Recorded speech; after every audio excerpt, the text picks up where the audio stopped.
Muito boa tarde. Hoje, sexta-feira, são exatamente 2 horas e 7 minutos, às 14 horas e 7 minutos. Estamos aqui com mais uma Estação Entrevista comigo, Carlos Roberto. Hoje, recebendo aqui em nossos estúdios, Kelly Bolsonaro, candidata a deputada distrital aqui pelo DF. Kelly, muito boa tarde, seja bem-vinda à Estação Entrevista. Boa tarde, Carlos. Boa tarde, moradores da Ceilândia, moradores também de todo o DF. É um prazer estar aqui novamente, né? Só que agora com mais tempo. E aí poder discutir um pouquinho, né? Vocês poderem me conhecer um pouquinho mais. Kelly Bolsonaro, conta um pouquinho da sua trajetória para fazer com que você almejasse sentar em uma cadeira de deputada distrital aqui pelo DF. Haja vista que nós necessitamos de mudança. Isso é fato. Brasília sofre há muito tempo. E a sua opinião em relação à política, qual é a sua principal bandeira para poder representar os brasilienses? Então, a primeira pergunta aí, como eu comecei essa caminhada, né? Eu ainda, na minha adolescência, né, eu me envolvi muito, né, com movimentos de escola, alguns movimentos de igreja, e, né, eu sempre fui católica, e sempre tiveram alguns movimentos, né, e sempre quis estar à frente daqueles movimentos, tanto da igreja quanto da escola. E sempre tiveram movimentos pró-vida, né? Movimentos que defendem, vamos dizer, a criança desde a sua concepção, né? O ser humano desde a sua concepção. E também outros movimentos, como na época o movimento Passe Livre, que infelizmente acabou virando um movimento, vamos dizer, com o passar do tempo, de baderneiros, né? Porque na época a gente tinha um objetivo que era realmente o passe livre, verdade, né? Que verdade. Hoje em dia é usado. Infelizmente a gente tem corrupção também dentro do, né? Dessa. É verdade. Desse benefício que conseguiram, né? Mas, enfim, na época eu participei do movimento Passe Livre. Enfim, eu sempre estava envolvida. E muitas coisas a gente fez em relação também aos pró-vidas, e desde lá de trás, e com o tempo a gente foi passando, eu, né, tive os meus filhos, cresci, virei uma adulta e não saí, vamos dizer, de dentro dos protestos, assim, lutando por Brasília e pelo Brasil, né? E, então, depois que teve a reeleição da Dilma Rousseff, eu resolvi voltar realmente ativa e resolvi abraçar de vez a causa contra a corrupção. Porque a gente já tinha visto, na verdade, Carlos, que naquela época estava havendo realmente uma fraude muito grande em relação às eleições. Gritante. Gritante, né? Porque a gente viu que ali alguma coisa de errado tinha acontecido, né? Claramente a Dilma não teria a reeleição, então ali a gente viu, não, há alguma coisa. E quando a gente começou a lutar contra o governo Dilma e também outras questões que estavam havendo na Câmara, né? Que aí a gente lutava, né? Eu lutava de um lado para o impeachment, do lado de fora e do lado de dentro, e também do lado de dentro lutava também com outras questões, como ideologia de gêneros, contra o aborto, pela escola sem partido, né, que são pautas importantes, são pautas que não devem ser esquecidas, e a gente eu continuei nesses movimentos. E com o movimento pró-impeachment, eu tive uma participação muito grande no movimento.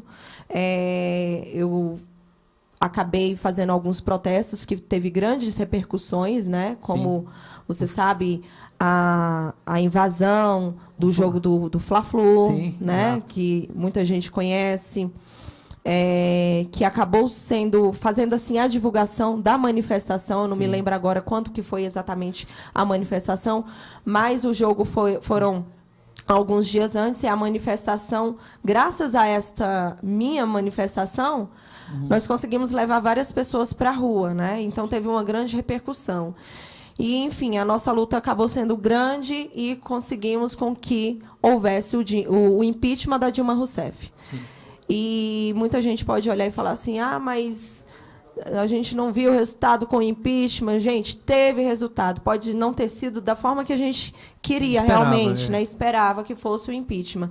Mas a gente olhar, Carlos, se não tivesse tido realmente o impeachment da Dilma e toda essa luta pelo impeachment, hoje nós teríamos aí um ministro, né, corrupto e, vamos dizer, condenado. Ainda assim, eles seriam condenados, né? Que é o Lula, né? Exato.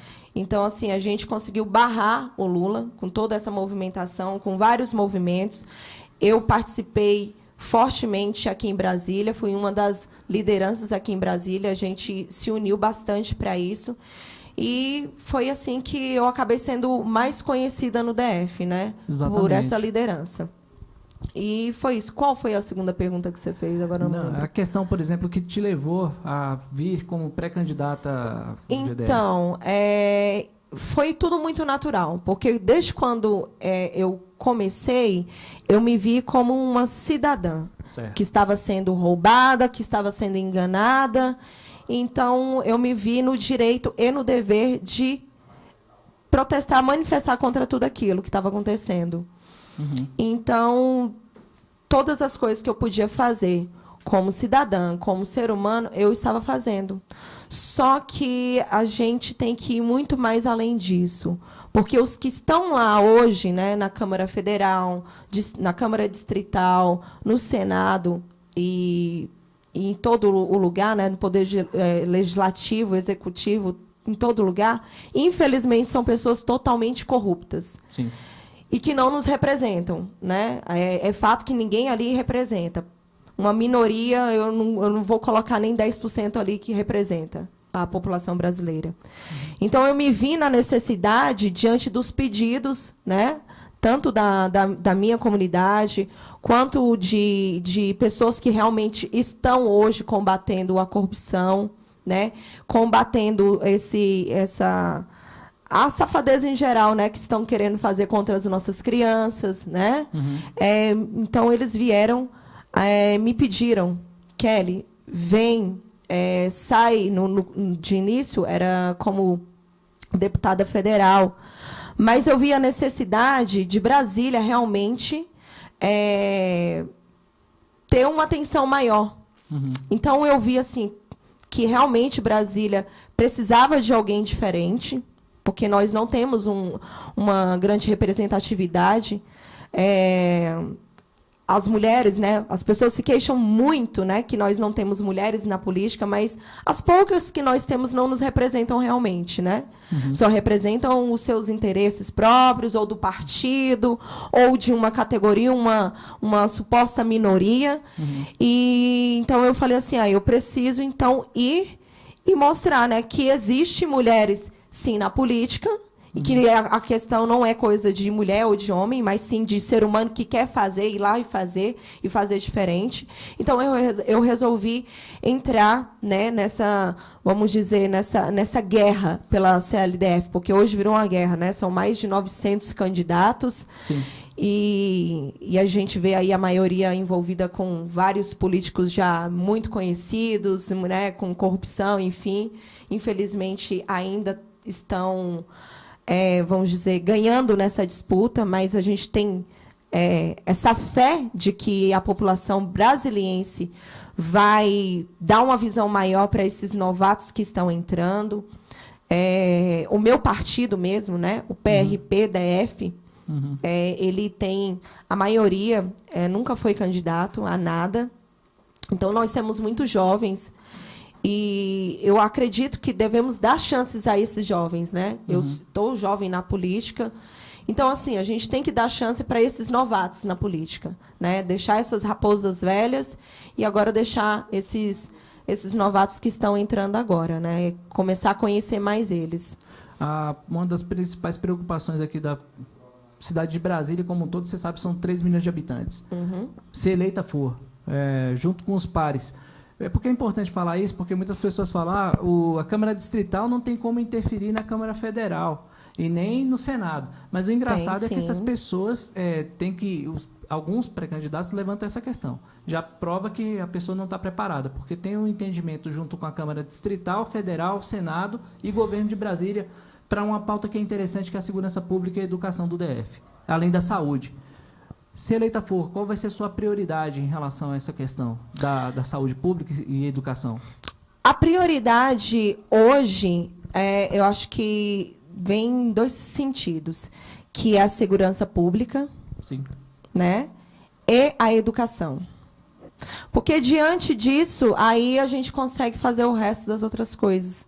Sim. Principalmente a educação. Se você, hoje, não tem uma criança bem formada, né, dentro de sala de aula, se aquela criança não estiver dentro de sala de aula, recebendo o conteúdo correto, aquela criança ela não vai ser um adulto saudável, né? Ela não vai cuidar, não vai querer cuidar da sua saúde, primeiramente, porque uma criança bem informada, bem orientada, ela procura os meios certos para se tratar em qualquer maneira, para se alimentar, para cuidar da sua saúde bucal, para tudo. Sim. Então, eu acho, né, vamos dizer assim, um lado da saúde vem também desde a infância. Né? Então, na escola. Vamos começar pela escola. Aí eu falo assim, na segurança. Se você tiver uma criança bem instruída, ela não vai entrar no crime. Se você tiver uma criança com a cabeça, a mente ocupada com os livros de matemática, português, ciência, geografia, ela não vai querer entrar no mundo do crime. Não. Se você tiver uma criança na escola hoje, tendo os cursos que ela precisa, necessita, como outros cursos, por exemplo, como eu falei da outra vez, o Bombeiro Mirim, sim, o cursos do ProERD, né? Muita gente brinca, eu fiz ProERD, por isso que eu não uso drogas. E é verdade, o ProERD ele faz uma grande diferença. E hoje a gente tem essa carência, né, em questões do ProERD, Bombeiro Mirim, porque ela não é abraçada, né? São cursinhos de criança que não é abraçado pelo governo. Agora, eu faço esse questionamento, né, até o governo atual, do nosso gestor Rodrigo Hollenberg, péssimo gestor, inclusive, por que nunca abraçaram essas causas? E agora, né, aos 45 do segundo tempo, quer abraçar Brasília e o mundo todo? Por que nunca visaram, né, essas pequenas questões que a gente sabe que faz diferença numa comunidade, né? Uma criança que passa a manhã toda na escola, que talvez não aprende nada, né? Porque é a realidade. Os professores não estão conseguindo passar o conteúdo, os que realmente querem trabalhar, fazer a sua parte como educador, não conseguem passar o conteúdo para a criança. E aí, quando é mais tarde, aquela criança, né, sai da sala de aula, vai para casa, às vezes tem o que comer, às vezes não tem, e vai diretamente para a rua depois. Sim. Passa a tarde toda na rua. Por que aquela criança está na rua? O que ela está aprendendo na rua? Será que ela está aprendendo a jogar um futebol sadio ou será que ela está aprendendo a usar drogas? Será que ela está aprendendo a furtar por causa das drogas? Então, a gente tem que ver todas essas questões. Por que aquela criança está na rua? O que ela poderia estar fazendo naquele outro horário, né? Já que nós não temos escolas de período integral, que seria uma outra bandeira que eu quero levantar. Escolas de período integral e escolas militares, sim, em Brasília. A gente tem projetos de implantar, aos poucos, mais escolas militares em Brasília. A gente tem, assim, exemplos maravilhosos de como funciona a Escola Militar de Brasília, né? Eu posso estar enganada, mas eu nunca vi um aluno, né, da escola militar envolvido, né, com tráfico de drogas, com roubo, com furto. Me desculpe, mas eu posso estar errada, né? Pode ter, mas a gente não vê casos de violência na porta da escola, a gente não vê. Então, a gente tem que seguir esses exemplos que são bons, né? Inclusive, a escola de período integral, justamente colocar esses cursos que eu estou falando para as crianças, né? Para terem mais disciplina na vida. Pegando o gancho dessa situação da escola militar, um dado interessante, uma grande emissora de televisão acabou com um quadro chamado Soletrando. Por quê? Os finalistas eram sempre de escolas militares. Então, a prova de que realmente a educação das escolas militares é diferenciada. Todas as finais eram com crianças de escolas militares. Exatamente. Pode prosseguir, a gente tinha sempre destaque. Então, assim, tudo é na base da educação, né? A gente tem um grande problema hoje em dia que realmente é a doutrinação na escola, por isso que a gente necessita realmente do Escola Sem Partido, de norte a sul do país. É uma das bandeiras que realmente eu vou lutar, né? Ontem, essa madrugada, eu publiquei um conteúdo no meu Facebook justamente denunciando sobre isso, né? Algumas escolas do DF, né, promovendo um teatro infantil. Prestem atenção, pais, principalmente os pais cristãos. Fiquem atentos à agenda do seu filho, aos bilhetes que são mandados e vá até a escola tirar a dúvida. E sempre saiba daquele conteúdo, daquela pecinha que seu filho vai assistir, aquele passeio que vai acontecer, alguma coisa que vai acontecer na escola. Existe uma peça teatral chamada Menino Teresa. Essa só o título já chama atenção. Menino Teresa, né? O nome de uma menina no menino. E essa peça, ela induz a criança, o menino, a querer se vestir de menina. E essa peça está sendo levada para crianças de segundo, terceiro e quarto ano. Então, crianças ali que têm 7, 8 e 9 anos. Eles querem pegar justamente as nossas crianças pequenas e fazerem esse tipo de doutrinação, essa lavagem cerebral. Então, esse tipo de conteúdo que a gente tem que acabar nas escolas. Né? Por que não faz um passeio escolar realmente sadio para as crianças, que elas possam realmente aprender alguma coisa? Isso não tem nada a ver com homofobia, como sempre colocam. Não tem nada a ver. Né? Porque assim, uma coisa a escola... pai e mãe têm que ensinar realmente a criança a respeitar. Independente do que aquele coleguinha vai ser ou do professor a gente tem que aprender a criança a ter o respeito. Não importa. Pode ser negro, mulato, loiro, menino, menina, todos têm que se respeitar da mesma forma. Né? Mas o conteúdo de sala de aula é outro, tem que ser português, matemática, geografia, inglês e outras matérias que são necessárias que não tem hoje no currículo escolar. Exatamente, como o SPB, PIO, PAE, né? Que então, matérias... matérias que foram extinguidas e, enfim, hoje a gente assim sofre uma carência muito grande. A gente tem hoje a aprovação automática, né, do aluno. O aluno hoje do ensino infantil, ali de primeiro a quinto ano, ele é aprovado automaticamente. Ele não é reprovado. Ele só é reprovado se ele faltar 50 vezes. Então, olha o absurdo. A gente está passando crianças para frente para outras séries sem elas saberem de nada, sem saber ler e escrever. Tem criança indo para o 6º ano sem saber ler e escrever. Entendeu? Tem professores que se preocupam, né? Fala, a criança, porque tem ainda essa questão do professor falar assim, não, ela vai ou não vai. E tem professor que simplesmente passa, quer se livrar daquela criança. E tem os professores, ainda que tem esse amor à profissão, né? O amor pela criança também, e querem realmente fazer um país diferente. Outros não. Então, a gente tem que se preocupar desde a infância, assim que o aluno ingressa na sala de aula, porque é aí que vem toda a diferença. A educação é a base de tudo. Hoje é a base de tudo. E a gente deve se preocupar com essas crianças que, infelizmente, hoje estão indo para a sala de aula, estão sendo doutrinadas.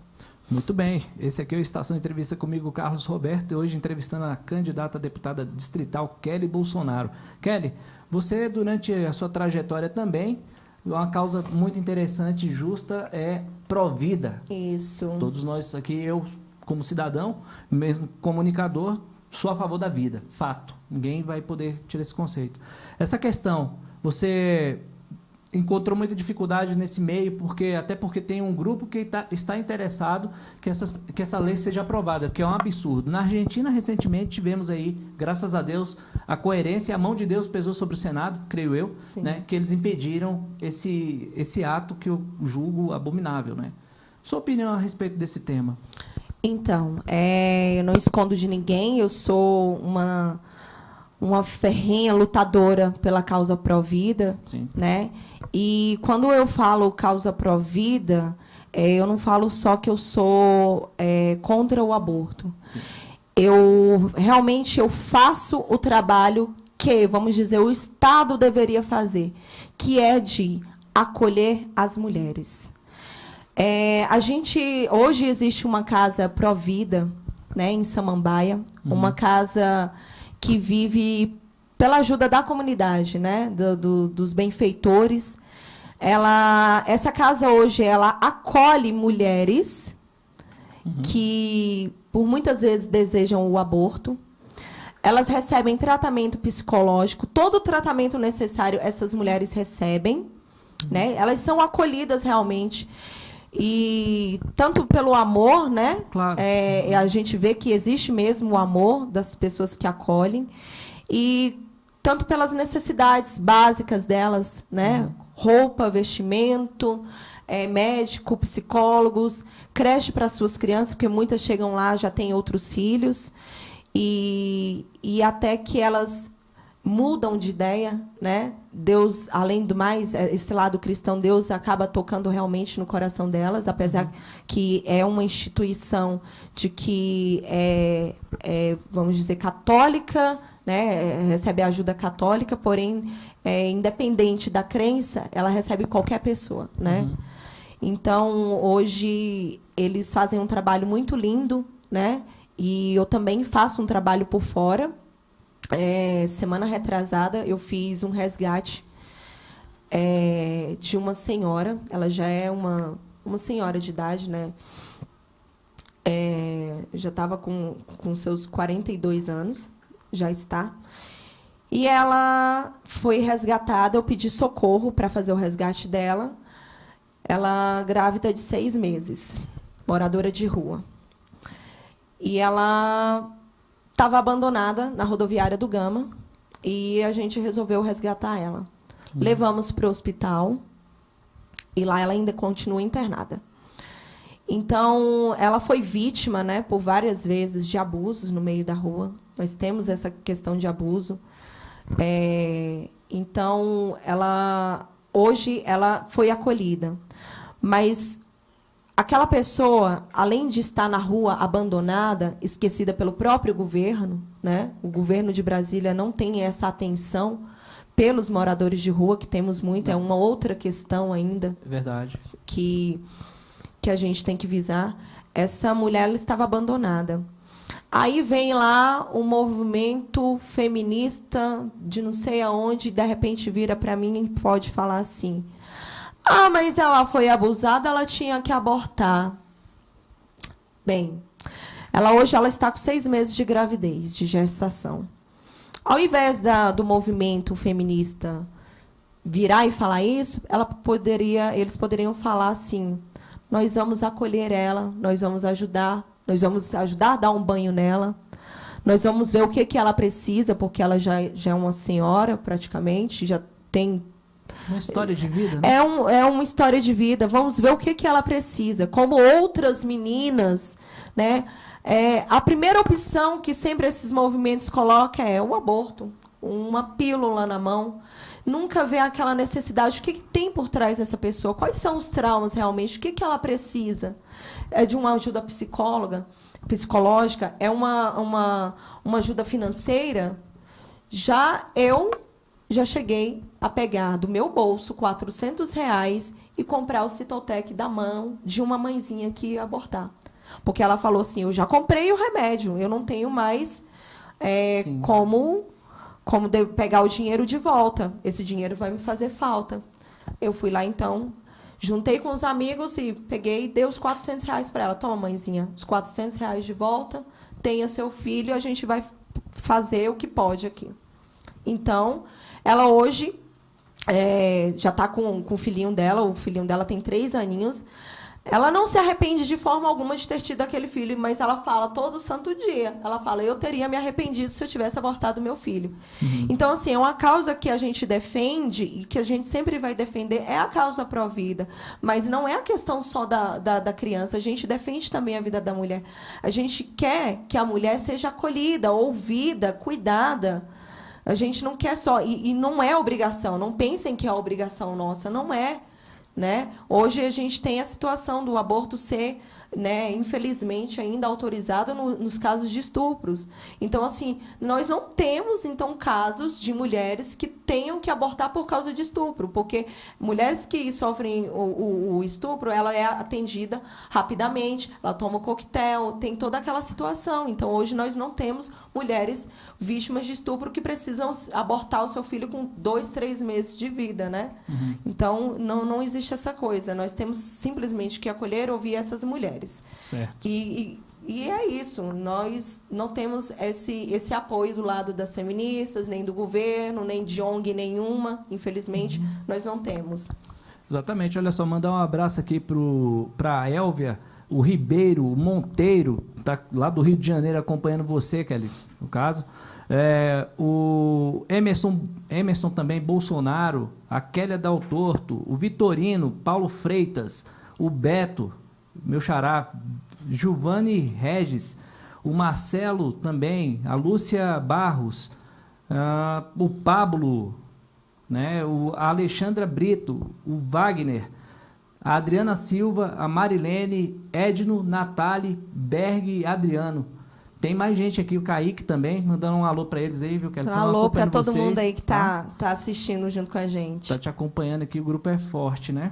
Então, Kelly, diante dessa situação, uma vez eleita aqui no Distrito Federal, sua pauta, além da saúde, vai ser a coerência da educação, visando principalmente isso, né? A educação. Houve uma pergunta aqui em relação a essa questão, voltamos ao tema, a pergunta do César Augusto, obrigado por você estar nos acompanhando agora, César. O que você acha da ideologia de gênero nas escolas? Então, né, essa questão que, como eu estava falando antes, a gente tem que justamente estar visando isso nas escolas, porque hoje nós não temos, deixar bem claro, não existe esta autorização de usar a questão de ideologia.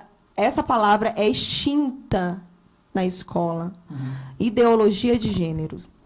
Não é autorizado a usar. Tá? Não passou nada aí autorizando. Tem muito professor, né, se aproveitando da sua audiência cativa dentro da sala de aula e se aproveitando disso, né, justamente para doutrinar as crianças.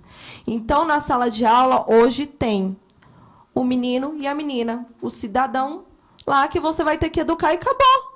Não vai ter professor virando para a gente falando assim, ó, eu vou estar na sala de aula e eu vou ensinar o que eu quero para o seu filho.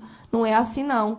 E aquele professor que está achando que é assim, desculpe falar, mas vai acabar escorregando aí na casca de banana. Porque não vai ser assim. Exatamente. Né?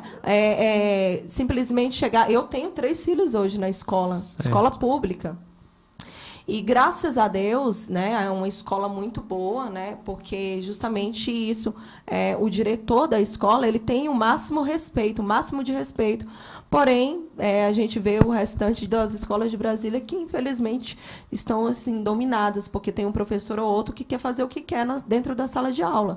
E é por isso também que o próprio aluno hoje não tem respeito pelo professor. A gente tem um grande, sério problema de violência dentro das salas de aula, de alunos batendo em professores. Né? Uma outra questão. Então, assim, eles fazem, vamos dizer, o professor faz errado, né? No 1º, 2º, 3º ano, doutrina aquela criança, chegando no 4º, 5º, 6º ano, aquele mesmo professor acaba sofrendo agressões, porque eles ensinaram da maneira que eles quiseram lá atrás. Né? Então, assim, a nossa gestão que a gente quer daqui para frente, em 2018, é mudar esse quadro. É fazer com que o aluno respeite o professor dentro de sala de aula, porque o professor hoje está tendo um sério problema psicológico em lidar com as crianças. Temos professores doentes, realmente, que não estão sendo tratados, também é uma outra questão. É uma questão puxa a outra. Então, nós, assim, é muita coisa ao mesmo tempo, né? Então, assim, temos que ver em 2018, realmente, colocar a educação em primeiro lugar, a educação. Eu acho que, assim, quem estiver hoje, ir para a Câmara Legislativa, a primeira pauta que tem que colocar é sobre a educação. A educação básica de Brasília, o que podemos fazer com a violência dentro da sala de aula, né? A doutrinação dentro da sala de aula, a merenda das escolas, né? Ainda são muitas questões. Infelizmente, a nossa educação de Brasília e de todo o país está totalmente abandonada. De norte a sul do país, ela está abandonada, salvo as escolas militares. Exatamente. Olha só, diante desse caso que nós estamos falando sobre ideologia de gênero, por exemplo, a intervenção de grupos de teatro também, viu, Kelly? Sim.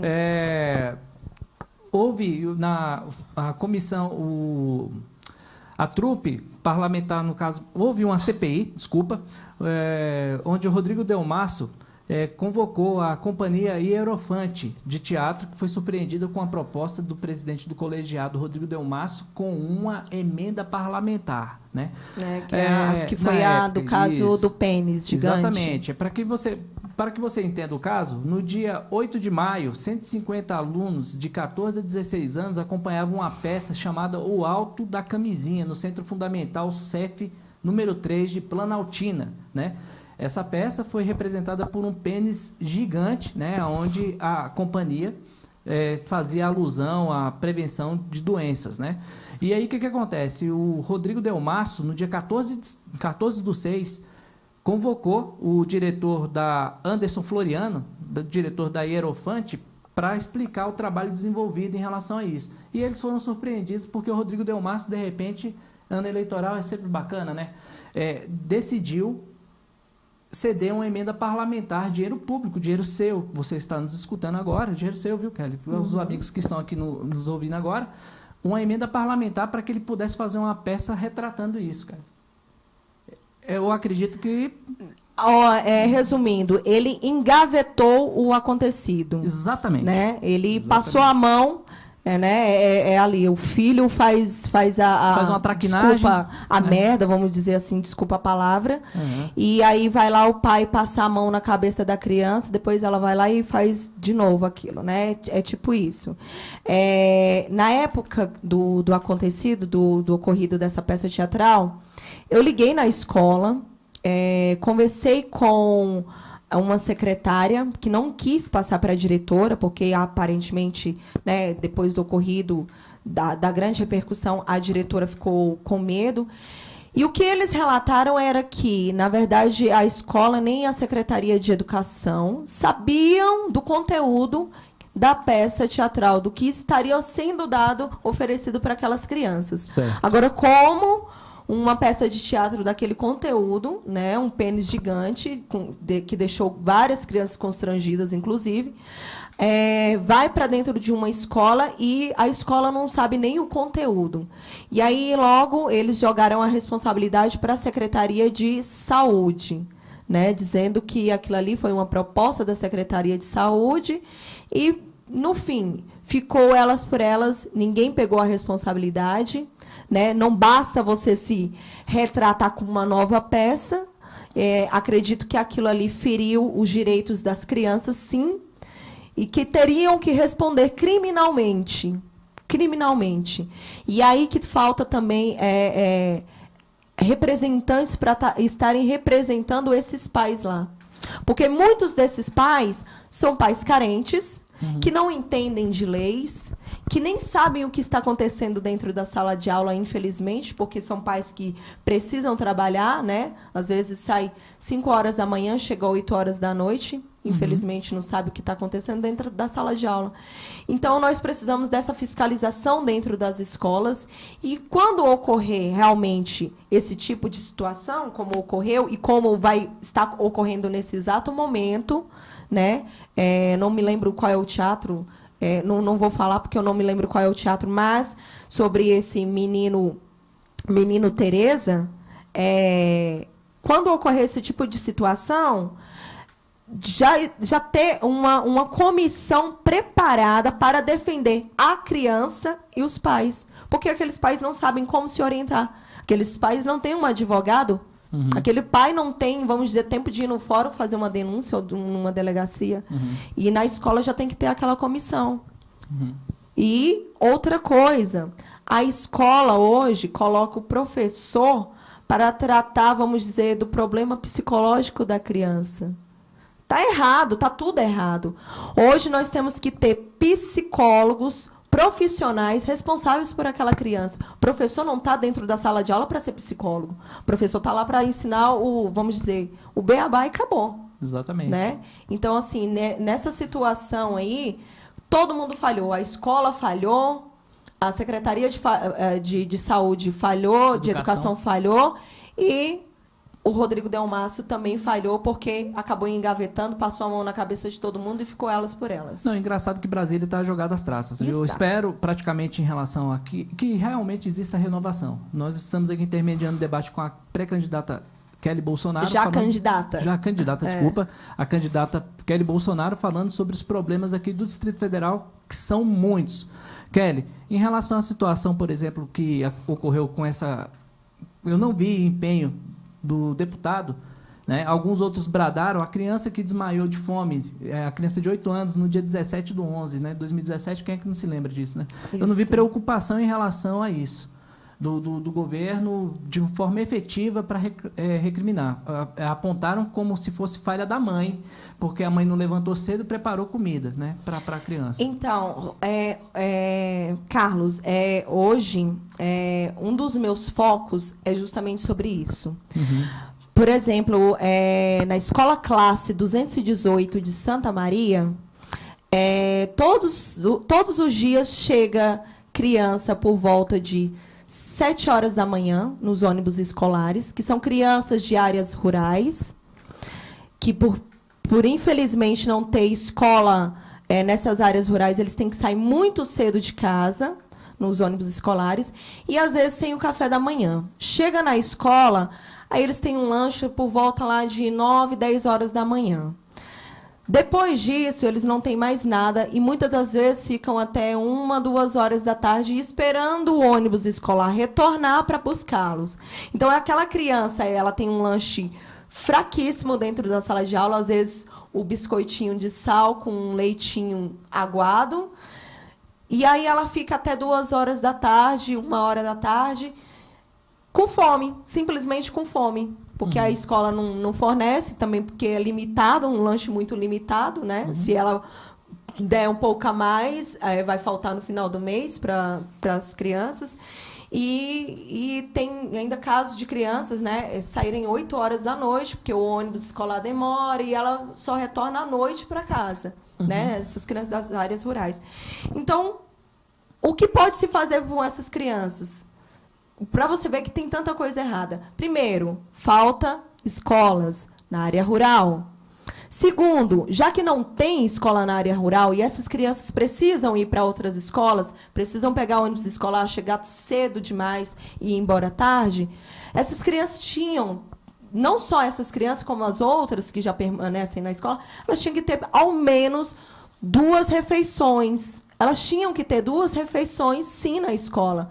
Refeições fortes, saudáveis, gostosas, assim como eles têm nas grandes festas deles, né? Os deputados, como tem quando tem aí os grandes banquetes, né? Assim como os nossos, né? Os presidiários daqui de Brasília também, né, tem uma grande refeição, as refeições que eles jogam fora, né? Aquela refeição nutritiva, a gente vê que é uma refeição muito boa, que é com o nosso dinheiro. Agora, a gente vê, gasta-se demais com o presidiário, com refeição para o presidiário, mas não gasta quase nada com refeição para um aluno, uma criança que está ali, que precisa ter atenção para ler e escrever, que precisa de força para praticar um esporte na escola, que às vezes vai fazer educação física, a criança sente tontura, não consegue terminar a educação física. Exato. Né? Então, assim, não foi dado atenção a esta criança, não foi dada atenção a esta escola, não está sendo dada atenção ao resto das outras crianças de todo o DF, de todas as escolas, tanto de ensino fundamental, ensino médio, ensino infantil. Né? Nós estamos totalmente largados. Pois muito bem, essa é a Estação Entrevista comigo, Carlos Roberto, hoje recebendo aqui a candidata a deputada distrital, Kelly Bolsonaro.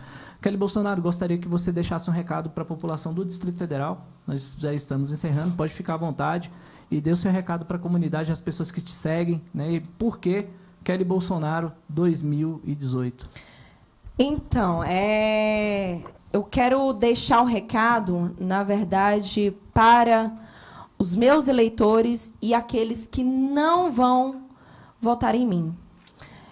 Entrando na Câmara Legislativa ou não entrando, eu estarei fazendo do mesmo jeito. Eu estarei fazendo por você. Se eu entrar na Câmara Legislativa, eu estarei fazendo por você que votou em mim e por aquele que não votou. Eu estarei representando todos vocês, sim.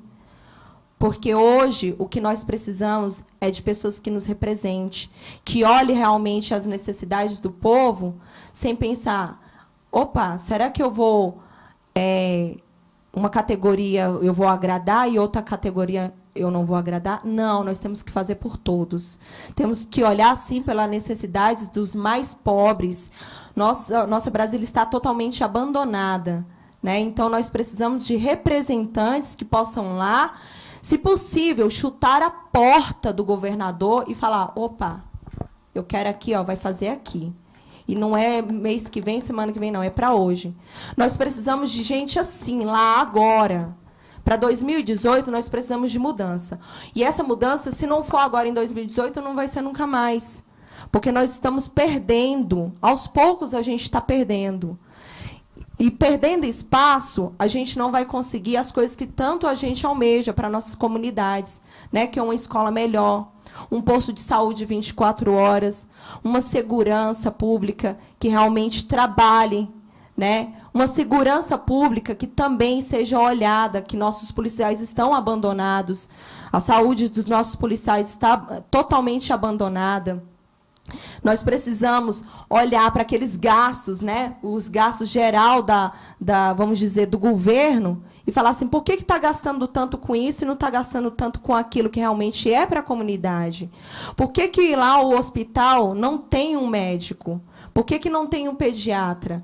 Nós precisamos de gente que vai lá e, como eu falei, mete a porta para escancarar ela, mete o pé na porta. Não tenha medo de fazer pela população. E não se troque, não se venda. Alguém que esteja lá e não se troque, né? Por candidatos, por cargo, por nada. Então, nós precisamos de gente que olhe pelas nossas crianças, principalmente pelas nossas crianças, né? Que não fique só olhando para o próprio bolso. Tá? Então, é isso que eu tenho para dizer.